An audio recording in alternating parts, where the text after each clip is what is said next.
L'histoire de la Pévèle Carembault est depuis toujours liée à l'agriculture.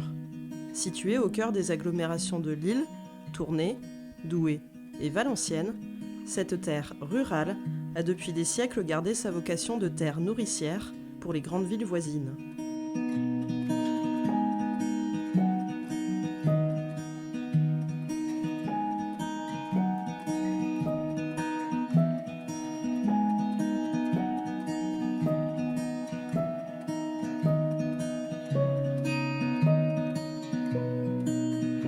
Bonjour, bienvenue à l'Institut de Genêt.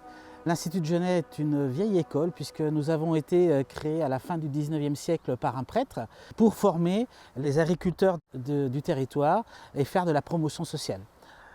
Donc nous formons les agriculteurs de demain, mais pas uniquement, puisque nous nous inscrivons dans la démarche Rêve 3 du territoire pour former des agriculteurs, mais tous les acteurs de la bioéconomie, qui vont permettre de répondre à une agriculture qui doit être multiple, puisqu'on doit à la fois fournir les consommateurs en circuit court, mais également fournir l'industrie agroalimentaire.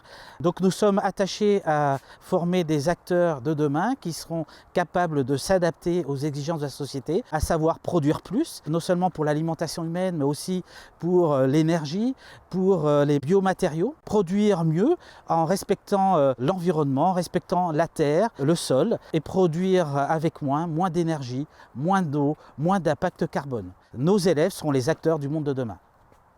L'Institut de Genêt n'est pas uniquement spécialisé dans les productions animales et végétales, nous sommes également un acteur du monde du cheval.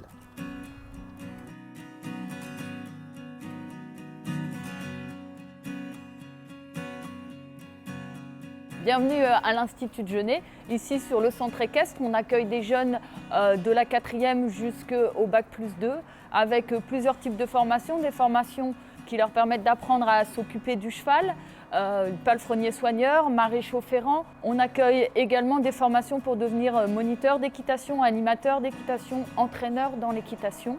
On a 45 chevaux qui servent à l'instruction.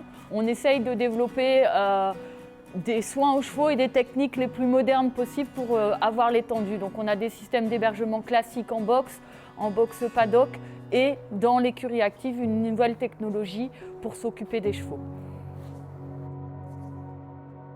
Alors on est dans l'écurie active, un moyen d'hébergement moderne des chevaux.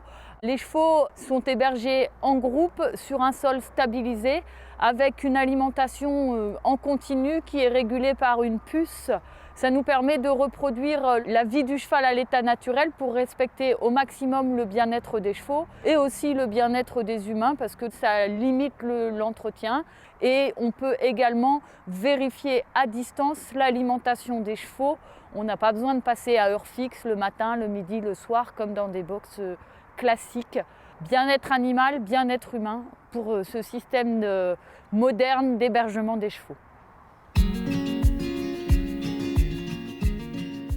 La Pévèle Carembault est un espace préservé dans lequel bois et forêts forment une ceinture verte sur l'ensemble de ses contours. Au sein du département le plus peuplé de France, elle présente une configuration unique de territoire agricole tourné vers la polyculture et l'élevage. Avec près de 320 exploitations, sa surface agricole couvre plus de 67% de sa superficie.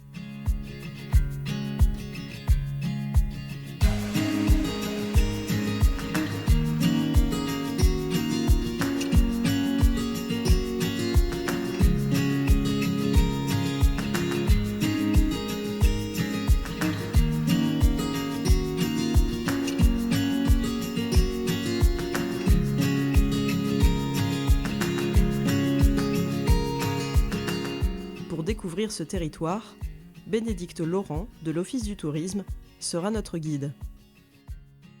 Dites-moi Bénédicte, là nous sommes en pleine campagne pévéloise, au milieu des champs. Et ce chemin est tout à fait particulier, là ces pavés bleus, là, est-ce que ce serait ce qu'on appelle un secteur pavé? Tout à fait Françoise. Là on est vraiment sur un secteur pavé, la course Paris-Roubaix, vraiment typique du Nord. On a la chance en fait d'avoir cette course depuis 120 ans.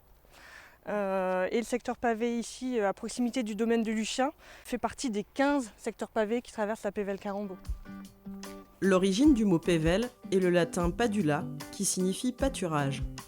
Il n'est donc pas surprenant que l'habitat de cette région aient été principalement constituées de fermes.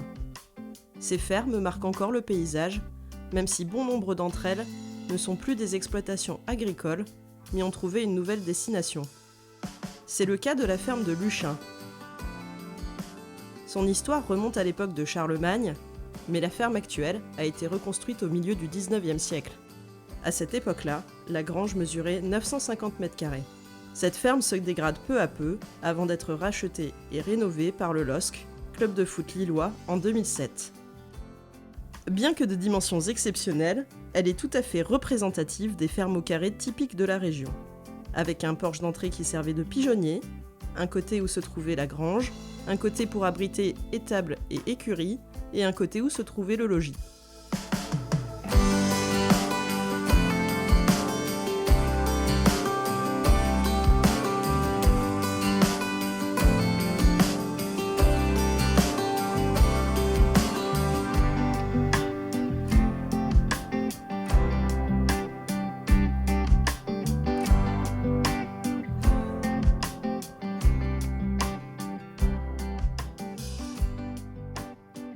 Alors Françoise, ici on est à la ferme Sainte-Barbe.